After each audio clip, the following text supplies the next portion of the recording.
The blade pressed against Queen Elena's throat drew no more than a slight tightening around her eyes.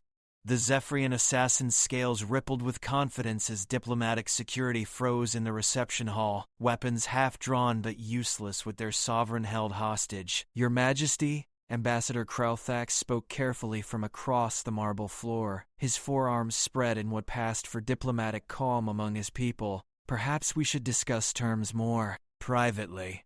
Elena's fingers moved almost imperceptibly toward the control panel embedded in her throne's armrest. The assassin's grip tightened, but she had already activated the holographic display system. "I think it's time our guests understood exactly who they're negotiating with," she said, her voice carrying clearly through the sudden silence. "Computer, display, Battle Archive 77 Alpha." The air above the reception hall shimmered, then exploded into three-dimensional light. Suddenly the ornate chamber vanished, replaced by the star-scattered darkness of space. Ships materialized in perfect detail, massive human dreadnoughts facing a precursor fleet that stretched beyond the visible horizon. The assassin's blade wavered as ancient vessels filled the air around them. These weren't the sleek, sterile ships of modern warfare. These were scarred metal beasts, bristling with weapons that had been forged in desperation and tempered by survival itself.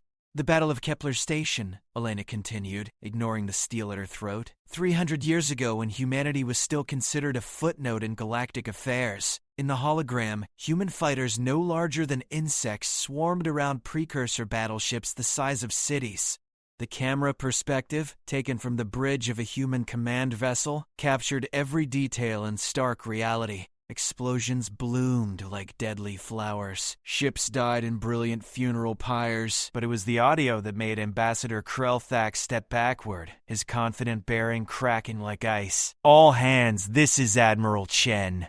The voice echoed through centuries, clear and steady despite the chaos surrounding the speaker. "We've lost 60% of the fleet. Precursor reinforcements are jumping in every 10 minutes. Our ammunition is running critical." The holographic display showed what should have been humanity's final moments. Precursor vessels advanced like an inevitable tide, their superior technology and overwhelming numbers painting a picture of certain defeat. "But sir," came a younger voice through the static, "the evacuation isn't complete. There are still civilians on the station." What followed silenced every alien in the reception hall. "Then we hold," Admiral Chen replied without hesitation. "All remaining ships form defensive positions around Kepler Station. We're not running." The Zephyrian assassin's hand began to tremble against Elena's throat. In the hologram, human ships wheeled into formation despite their damaged hulls and failing systems. They shouldn't have been able to maintain combat effectiveness. They shouldn't have been able to coordinate attacks. They certainly shouldn't have been able to fight with the methodical precision that followed. But they did. "Impossible," whispered someone from the diplomatic contingent. Elena couldn't tell which species had spoken. They all sounded equally shaken. The battle footage continued with relentless clarity. Human fighters dove into precursor formations with suicidal courage, their pilots knowing they wouldn't survive but calculating exactly how much damage they could inflict before dying. Damaged human cruisers rammed precursor dreadnoughts rather than retreat, their crews broadcasting defiant messages until the very moment of impact. "Watch closely," Elena said, her voice cutting through the phantom explosions. "See how they fought." In the hologram, a human destroyer, its hull cracked open like an egg, atmosphere streaming from a dozen breaches, positioned itself between a precursor attack wing and the civilian evacuation ships. The destroyer's weapons had been destroyed an hour earlier. Its engines were failing. Its crew of 800 was down to less than 50. It held position anyway. The precursor ships opened fire, their devastating energy weapons designed to obliterate targets in seconds. But the human destroyer absorbed the punishment, using its dying mass as a shield while the last civilian transports escaped to hyperspace. "They could have run," Elena observed. "Their ships were faster than ours. They had superior firepower, better armor, more advanced tactical systems." Ambassador Krelthax said nothing. His species had fought the precursors for millennia before humanity arrived on the galactic stage. They had always retreated when facing impossible odds. It was the logical choice, the smart choice, the sensible choice. But they stayed, Elena continued. Every single ship, every single crew member, they stayed and fought and died because sometimes survival isn't about being smart or logical or sensible. The holographic battle reached its climax. Admiral Chen's flagship, now alone against 3 Precursor battleships, fired its last missiles and prepared for final impact. The Admiral's voice came through clear and steady. For humanity, for the future, no retreat. The ship exploded in brilliant silence, but in that explosion, something changed. The Precursor fleet, which had pressed forward with mechanical certainty for hours, suddenly hesitated. For the first time in recorded history, Precursor vessels began to withdraw from a battlefield they could have easily won. The hologram faded, leaving the reception hall in profound silence. Elena felt the assassin's blade slip away from her throat. When she turned, she saw something she had never witnessed before. A Precursor warrior stepping back, his weapon lowered, his ancient eyes filled with what could only be called shame. "Computer," she said quietly. "End recording." The last image that filled the air was Admiral Chen's final transmission, broadcast across all frequencies as his ship died. "Remember this day. Remember why we fight. Remember that some things are worth more than survival." Then darkness returned to the reception hall, and Elena faced her guests with the patience of someone who had just explained exactly why negotiating with humanity required a different kind of mathematics entirely. The silence stretched on, heavy with the weight of 3 centuries and the ghost of a battle that had redefined what courage meant in a galaxy full of ancient civilizations. Finally, Ambassador Kralthax spoke, his voice barely above a whisper. "Your Majesty, perhaps we should reconsider our terms." "I thought you might." The Precursor warrior, whose species had once ruled half the galaxy, continued staring at the space where the hologram had been. His hands shook with something that transcended embarrassment and approached genuine horror. Not at the violence he had witnessed, but at the recognition of what it meant. Lord Vexenora had commanded Precursor fleets for over 2,000 years. He had conquered star systems and subjugated species that had possessed technology beyond human comprehension. He had been present at battles where entire civilizations were reshaped or eliminated with clinical efficiency. But he had never seen anything like the Battle of Kepler Station. That was not a tactical engagement, he finally managed, his voice carrying the weight of ancient authority now undermined by confusion. That was collective insanity. Elena rose from her throne, the movement causing every guard and diplomat in the room to tense, but she simply walked to the center of the reception hall, her heels clicking against marble with mechanical precision. "Was it?"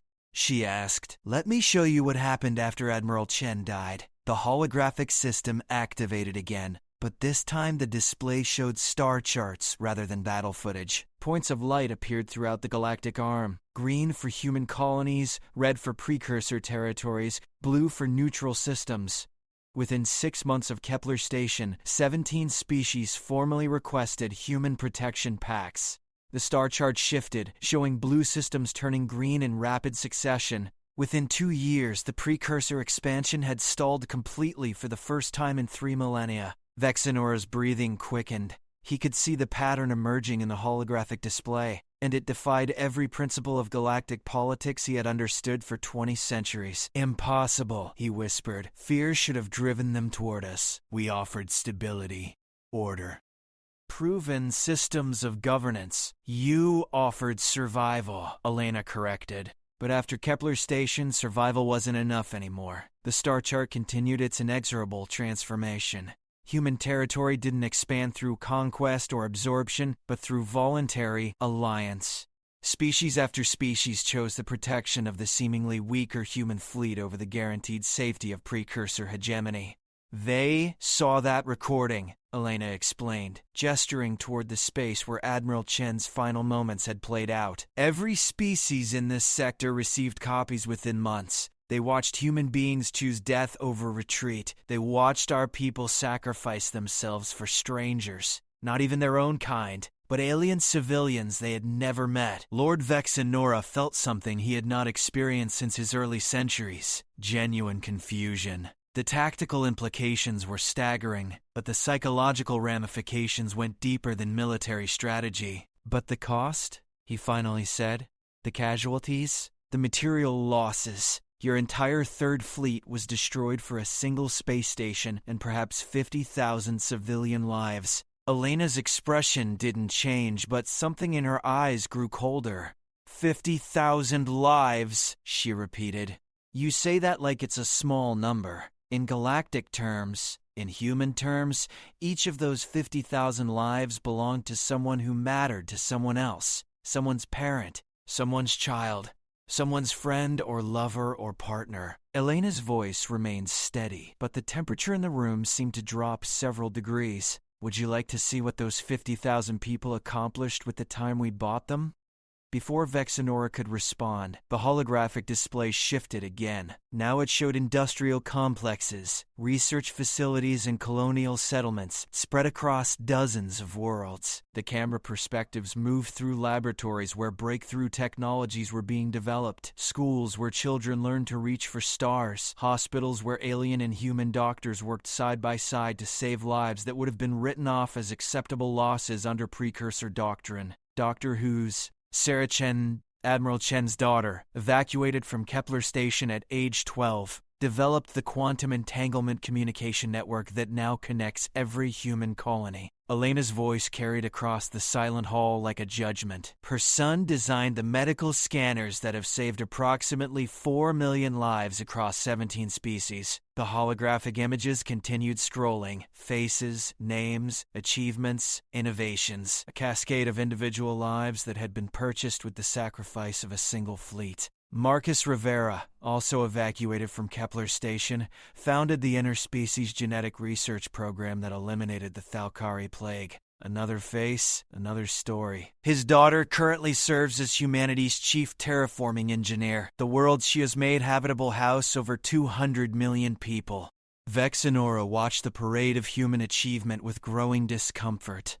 Each success story traced back to Kepler Station, to lives that had been saved by a tactical decision that made no mathematical sense. This is sentiment, he said finally, though his voice lacked conviction. Emotional reasoning that ignores practical realities. Is it? Elena asked. Show me the practical realities of Precursor expansion over the past 3 centuries. The holographic display shifted to show Precursor territories. The red zones on the star chart had barely grown since Kepler Station. Some had actually contracted as systems requested transfers to human protection zones. Your species controls fewer worlds today than you did before Admiral Chen died, Elena observed. Your population has remained static while ours has grown by a factor of 12. Your technological advancement has slowed to near stagnation while we've made breakthrough discoveries in 17 major fields. The numbers were undeniable, displayed in stark holographic clarity that made argument impossible.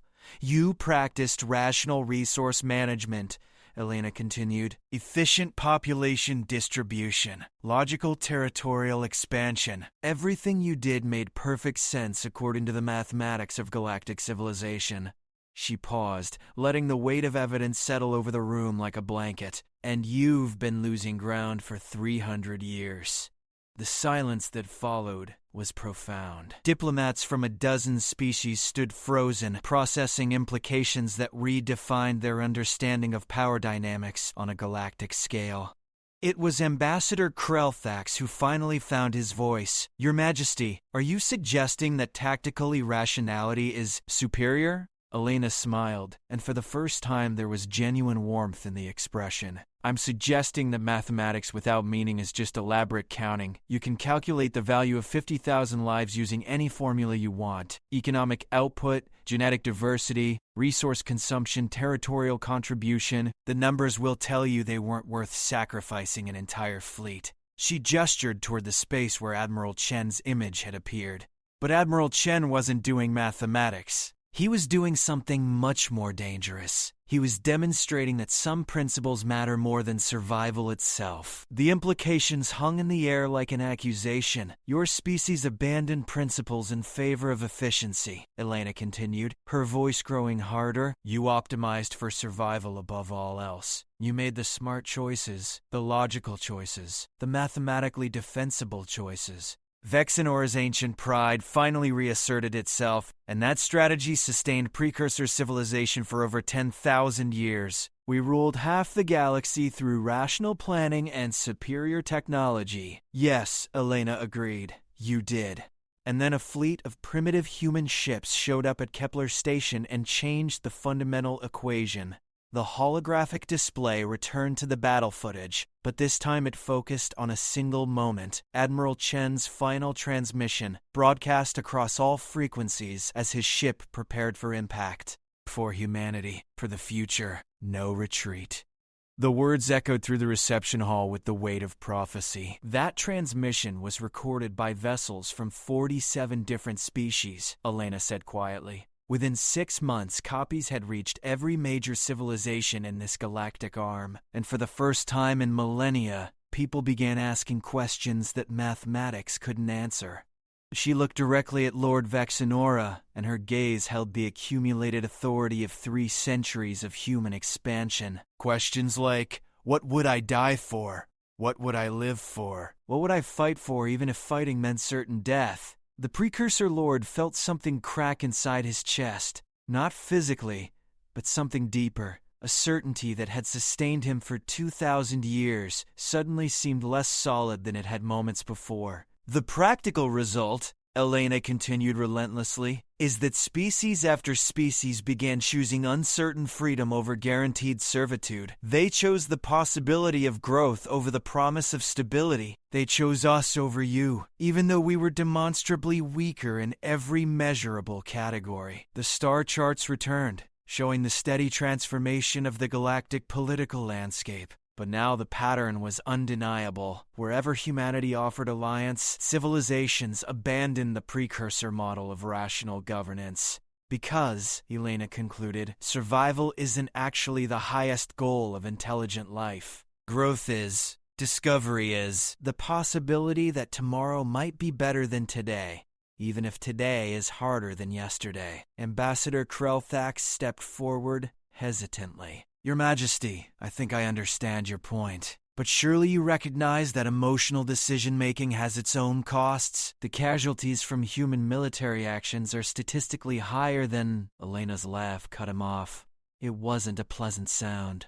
Casualties, she repeated. Show them computer. Display comparative casualty statistics for the past 3 centuries. Precursor conflicts versus human conflicts. The holographic numbers appeared in the air like an indictment. Under Precursor doctrine, military casualties had been minimal. Their superior technology and overwhelming force deployment typically ended conflicts quickly and with few losses on their side. But the numbers included another category. Civilian populations reduced to compliance through targeted resource denial, genetic modification programs, and systematic cultural elimination. The total numbers were staggering. Under human doctrine, military casualties were significantly higher. Human forces took losses that Precursor commanders would have considered unacceptable. But civilian casualties in human conflicts were nearly non-existent. More importantly, the long-term population statistics showed something impossible. Every species allied with humanity had experienced population growth rather than the carefully managed decline that characterized Precursor territories. Emotional decision-making, Elena said quietly, isn't actually more expensive than rational calculation. It's just expensive in different ways. Lord Vexenora stared at the numbers, with the growing horror of someone seeing his life's work evaluated by standards he had never considered. 2,000 years, he whispered. 2,000 years of service to the most advanced civilization in galactic history. Elena's expression softened slightly. And you served it well, according to its values. But values can change, Lord Vexenora. The question is whether you can change with them. The Precursor Lord looked up at her with eyes that had seen the rise and fall of stellar empires. "What are you proposing, Your Majesty?" Elena returned to her throne, but remained standing rather than sitting. The gesture kept her at eye level with her guests, diplomatic rather than imperious. "I'm proposing that you watch the rest of the Battle of Kepler Station," she said. "The part your intelligence services never saw because it was classified for 300 years. The holographic display activated one final time. But instead of showing the space battle, it revealed the interior of Kepler Station itself during the evacuation. The camera perspectives came from security systems and personal recording devices, creating a patchwork view of 50,000 people facing death. But instead of panic, the display showed something else entirely. Human evacuation teams worked alongside alien refugees with systematic efficiency. Children were processed first, regardless of species. Medical personnel remained at their posts, treating anyone who needed care, human or otherwise. Security forces maintained order not through force, but through the simple expedient of making sure everyone understood they would either all survive together or all die together. "The civilians you see here," Elena said, her voice carrying across the silent hall, "had never met each other before the Precursor attack began. Half of them had never seen a human before that day." In the holographic display, a human medical team worked frantically to save a wounded Altarian child whose family had been caught in the initial bombardment. The child's biology was completely alien to them. Blue blood, crystalline bone structure, respiratory system that processed methane rather than oxygen, but they improvised solutions with desperate creativity until alien medical personnel could take over. But look what happened when they thought they were going to die. The camera perspectives showed the final moments before evacuation ships arrived. The Precursor fleet had broken through human defensive lines. Death appeared certain for everyone remaining on the station, and in those final moments, something extraordinary occurred. The human evacuation coordinator, a woman named Lieutenant Sarah Foster, made an announcement over the station-wide communication system. "All remaining personnel, this is Lieutenant Foster. We have space for approximately 30,000 people on the incoming evacuation ships. We have 47,000 people still on station." The silence that followed her announcement stretched for nearly a full minute. Then responses began coming in from throughout the station. Department heads, civilian leaders, family representatives, all volunteering their groups to remain behind so others could escape. The Thalkari delegation volunteers to yield our evacuation slots to families with children. Medical section requests permission to remain and continue treating wounded personnel until the final moment. Engineering crews volunteer to maintain station systems to ensure successful evacuation for all civilian personnel. Fascination and growing horror as 47,000 people methodically organize their own sacrifice, not through panic or chaos, but through the same systematic efficiency that had characterized every other aspect of human behavior. This is madness. But his voice lacked conviction, and he couldn't look away from the display. "Is it?" Elena asked. "Computer, show evacuation efficiency statistics." Numbers appeared alongside the personal recordings. Evacuation completion rates, casualty minimization, time management. Every metric indicated that the volunteer system had been more efficient than any algorithmic optimization could have achieved. "When people choose to sacrifice for each other," Elena explained, "they become more efficient than any rational calculation can predict. They process information faster, make decisions quicker, and implement solutions more effectively because they're not competing with each other for survival." The final evacuation ships were arriving in the holographic display. But instead of the chaos that should have accompanied 47,000 people competing for 30,000 spaces, the process proceeded with mechanical precision. Families with children were processed first, wounded personnel were given priority transport, essential specialists were distributed across multiple ships to ensure survival of critical knowledge. And through it all, the 17,000 people who were going to be left behind worked alongside everyone else to make sure the evacuation succeeded. Lieutenant Foster herself was among those who remained, Elena said quietly. She was 26 years old. She had a fiancé waiting for her on Earth. She could have taken a seat on any evacuation ship. In the holographic display, Lieutenant Foster worked at her command post until the final transport departed, coordinating details and confirming passenger manifests. Her last recorded words were broadcast to the evacuation fleet. Package delivered successfully. Take care of them. The display went dark as Precursor bombardment destroyed the station's communication systems. She died 37 minutes later when the station's reactor core was breached. Elena continued. Along with 16,943 other people who chose to stay behind, the numbers hung in the air like an accusation and a memorial simultaneously. But the 30,000 people who survived went on to establish colonies on 22 worlds. They developed technologies that improve life for billions of people. They raised children who became explorers, scientists, artists, engineers, and leaders. Elena paused, letting the weight of mathematics settle over the room. The economic value generated by Lieutenant Foster's decision has been calculated at approximately 4 trillion credits over the past 3 centuries. But that's not why she made it. She made it because some things matter more than calculations. Ambassador Krellfax found his voice first. Your Majesty, with respect, you're describing individual heroism, exceptional cases that don't represent normal behavior patterns. Elena smiled, but there was steel in the expression. Computer, display statistical analysis, human military casualties, breakdown by category, 300-year compilation. New numbers appeared in the holographic display, and they defied every expectation about human warfare.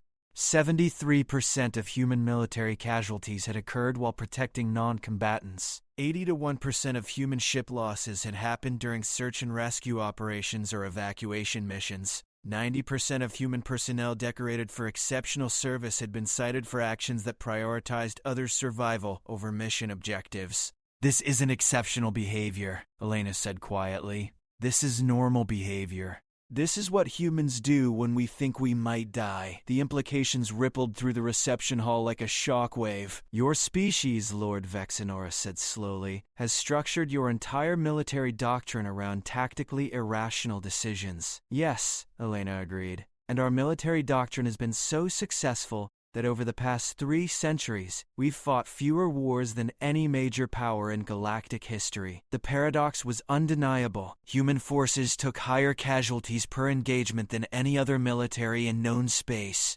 But human territories experienced fewer conflicts than any comparable civilization. Because, Elena continued, when people understand that you'll die for them, they're less inclined to fight against you. She gestured toward the space where Admiral Chen's final battle had played out.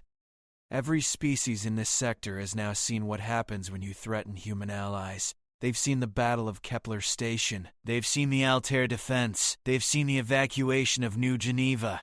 They know that attacking human territories means facing people who consider death an acceptable price for protecting others. Elena's voice dropped to barely above a whisper, but every word carried clearly through the absolute silence of the reception hall. That's not a military doctrine, Lord Vexenora. That's a promise. And after 300 years, everyone in this part of the galaxy knows we keep our promises. The Precursor Lord felt the last of his certainties crumble. For 2,000 years, he had served a civilization built on the principle that rational calculation could solve any problem. Superior technology combined with logical resource allocation had created the most stable government in galactic history. But stability, he realized now, was not the same thing as growth. And rational calculation had failed to account for the most important variable in any equation involving intelligent life. Hope. Your Majesty, he said finally, his ancient voice carrying the weight of recognition and something that might have been regret. I need to apologize. Elena raised an eyebrow. For what? For the past 2,000 years, Vexenora replied, his words slow and careful. For civilizations that were managed rather than inspired. For populations that were optimized rather than nurtured. For decisions that prioritized efficiency over growth, stability over possibility. He paused, staring at hands that had signed orders, affecting billions of lives.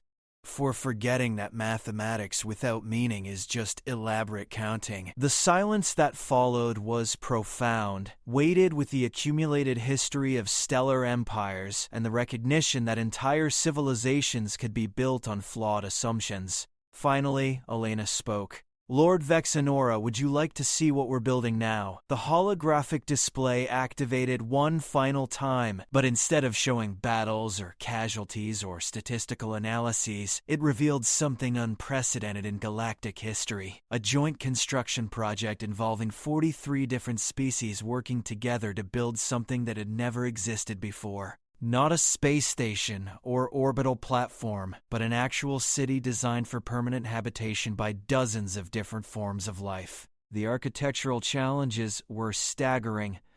Atmospheric requirements alone involved 17 different gas mixtures, but the construction proceeded with systematic precision. New Geneva Station, Elena said, pride evident in her voice. Population, 4 million people, representing 43 species. Construction time, military significance, 0. Economic value, immeasurable.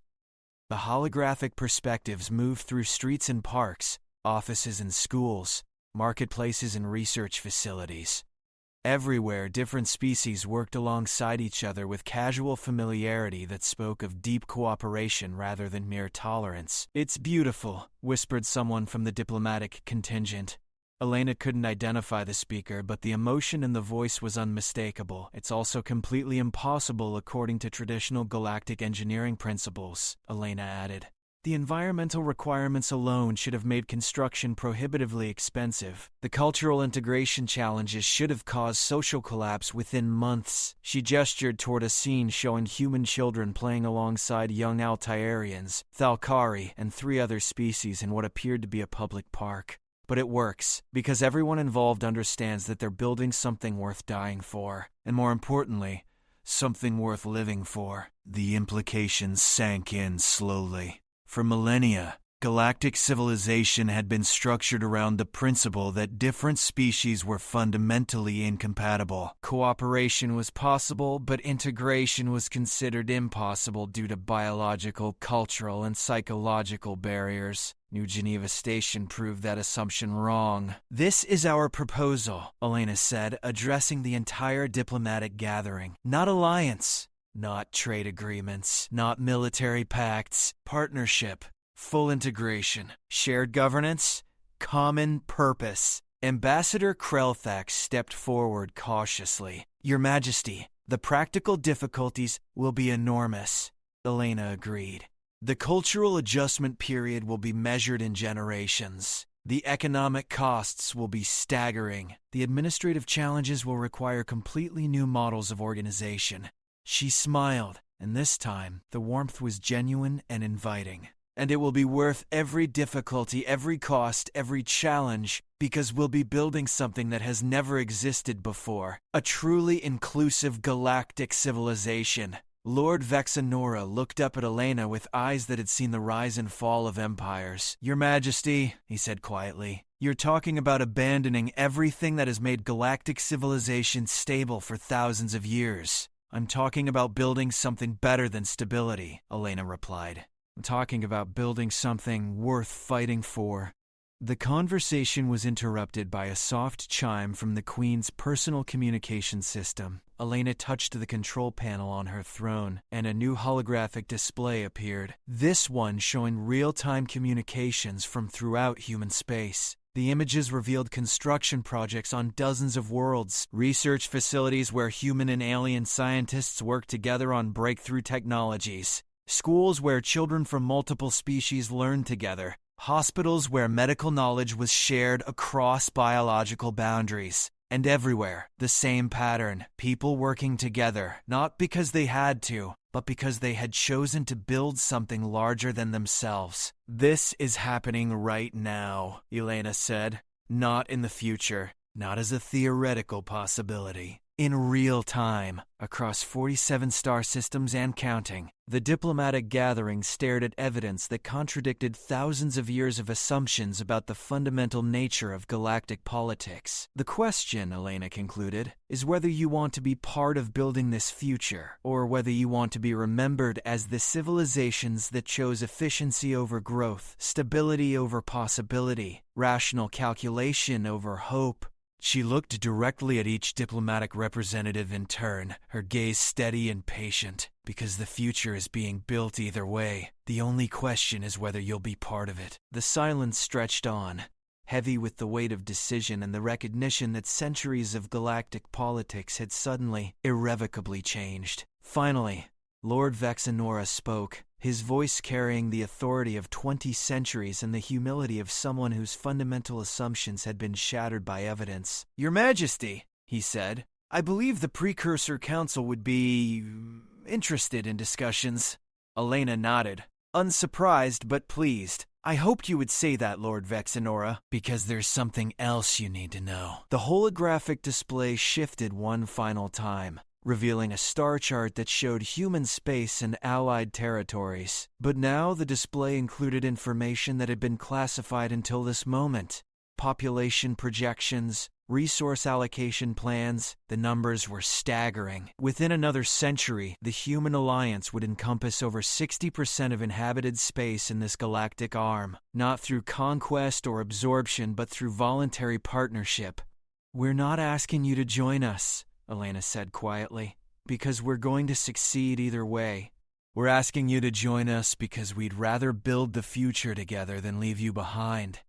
The weight of mathematics had shifted. For the first time in galactic history, rational calculation suggested that cooperation with humanity was not just morally appealing, but strategically necessary. Lord Vexenora felt the last of his resistance crumble. For 2,000 years he had served a civilization that valued efficiency above all else. But efficiency without purpose was just elaborate machinery running in circles. "Your Majesty," he said, his ancient voice steady despite the magnitude of what he was about to propose, "the Precursor Council has never formally rescinded our territorial claims in this sector." Elena waited, sensing the importance of the moment. "But looking at this evidence," Vexenora continued, "I believe those claims may have been mathematically unsound."